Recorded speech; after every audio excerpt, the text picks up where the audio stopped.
नमस्कार। आज एक बहुत ही पुरानी और थोड़ी रहस्यमयी कहानी की दुनिया में चलते हैं। ये कहानी है एक राजा, उसके एक बेहद वफादार सेवक और एक भूत की। जी हाँ, एक भूत की पहेली की। ये कहानी हमें कर्तव्य और त्याग जैसे बड़े सवालों के बारे में सोचने पे मजबूर कर देगी। तो चलिए इस दिलचस्प सफर पे निकलते हैं। देखिए, इस कहानी के बिल्कुल सेंटर में एक सवाल है और इसका जवाब उतना सीधा है नहीं जितना शायद लगे। सवाल यह है कि किसका बलिदान ज्यादा बड़ा था। यह सवाल पूरी कहानी में हमारे साथ रहेगा, तो इसे जरा ध्यान में रखिएगा। तो ये कहानी आती कहाँ से है? ये महान राजा विक्रमादित्य और उस भूत बेताल की मशहूर कहानियों में से एक है। सीन कुछ ऐसा है कि राजा विक्रम बेताल को अपनी पीठ पर लाद के ले जा रहे हैं और रास्ता काटने के लिए बेताल उन्हें कहानी सुनाना शुरू करता है। और हाँ, हर कहानी के आखिर में एक पहेली होती है। और ये कोई मजाक नहीं चल रहा है। बेताल का ये खेल बहुत सीरियस है। इसमें एक बड़ी खतरनाक शर्त है कि अगर राजा विक्रम को पहेली का जवाब पता है और फिर भी वो चुप रह गए, तो बेताल के श्राप से उनका सिर हजारों टुकड़ों में फट जाएगा। मतलब दांव पर सब कुछ लगा है। तो चलिए अब सीधे उस कहानी में चलते हैं जो बेताल सुना रहा था। ये कहानी है एक बहुत ही नेक राजा रूपसेन की। और उनके दरबार में एक बहादुर योद्धा आता है नौकरी की तलाश में। नाम था उसका वीरव्रत। अब वीरव्रत ने जो मांगा उसे सुनकर तो सब हैरान रह गए। उसने कहा कि उसे हर दिन, जी हां, हर दिन वेतन के रूप में 10 तोला सोना चाहिए। पूरे दरबार में कानाफूसी शुरू हो गई। भाई, ये तो बहुत ही अजीब और बड़ी मांग है। लेकिन रुकिए, बात इतनी सीधी नहीं थी।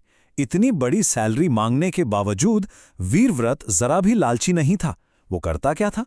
अपनी कमाई का आधा हिस्सा सीधा गरीबों में बांट देता था। जो बचा उसका आधा हिस्सा साधु संतों और मेहमानों पर खर्च करता था, और जो आखिरी चौथाई बचता था, बस उतने में ही उसके परिवार का गुजारा होता था।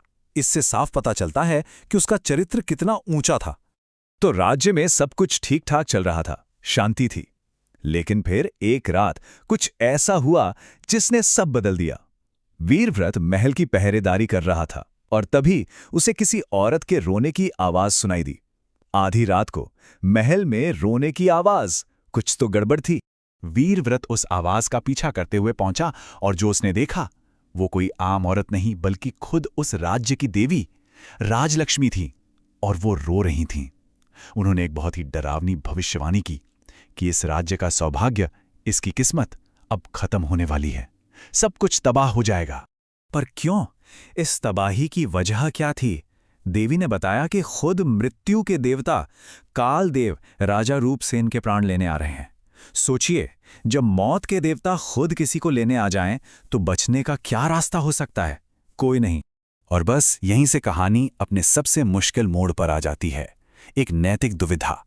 जब सेवक और राजा दोनों को इस भयानक सच्चाई का पता चलता है, तो उनके कर्तव्य, उनकी ड्यूटी एक दूसरे से टकराने लगती है।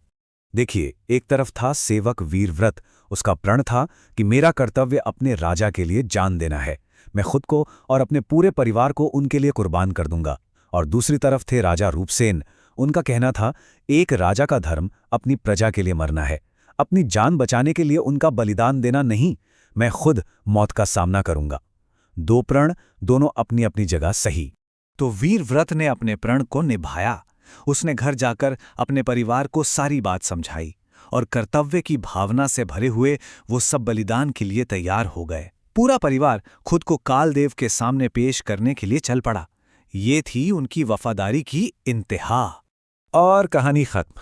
बेताल ने बस यहीं पर अपनी बात खत्म की और राजा विक्रम की तरफ मुड़कर पूछा, बोल विक्रम, जवाब दे।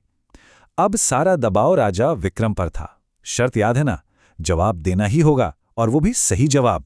तो सवाल एक बार फिर से वही है, कौन ज्यादा महान था?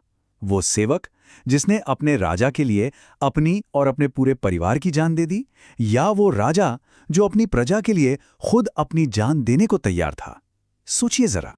इस मुश्किल पहेली का जवाब धर्म शब्द की समझ में छिपा है। धर्म का मतलब सिर्फ रिलीजन नहीं होता। इसका एक मतलब है कर्तव्य या सही आचरण।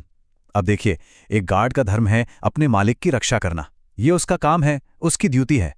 लेकिन एक राजा का धर्म, उसका धर्म तो अपनी पूरी प्रजा की रक्षा करना है। ये एक कहीं ज्यादा बड़ा और ऊंचा कर्तव्य है। तो बस इसी तर्क को आधार बनाकर राजा विक्रम ने अपना फैसला सुनाया, और उनका जवाब बिल्कुल साफ और सीधा था। राजा का बलिदान ज्यादा बड़ा था। और उन्होंने समझाया भी क्यों। बोले, देखो, एक सेवक से तो उम्मीद की ही जाती है कि वो अपने मालिक के लिए जान दे देगा, ये उसका कर्तव्य है, उसका धर्म है। लेकिन एक राजा, जिसके पास सत्ता है, सुख है, सब कुछ है, जब वो राजा अपनी प्रजा के लिए सब कुछ छोड़ने को तैयार हो जाए, तो ये बड़ी बात है, ये ज्यादा बड़ी धार्मिकता है।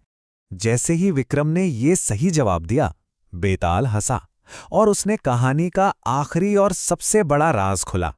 उसने बताया कि जो कुछ भी हुआ उसके पीछे का सच कुछ और ही था। कहानी में एक और ट्विस्ट था। असल में ये सब एक परीक्षा थी, एक टेस्ट, जिसे खुद देवी राजलक्ष्मी ने रचा था। वो बस ये देखना चाहती थी कि क्या सेवक अपनी वफादारी पर और राजा अपने धर्म पर सच में खरा उतरते हैं या नहीं। और इस परीक्षा का नतीजा क्या निकला? नतीजा ये निकला कि ये राज्य बहुत मजबूत था। इसकी ताकत दो खंभों पर टिकी थी। एक ऐसा वफादार सेवक जो कर्तव्य के लिए सब कुछ कुर्बान कर दे, और दूसरा एक ऐसा नेक राजा जो अपनी प्रजा के लिए अपनी जान तक दे दे। और ये पुरानी कहानी आज भी हमें एक बहुत जरूरी सवाल पर सोचने पर मजबूर करती है।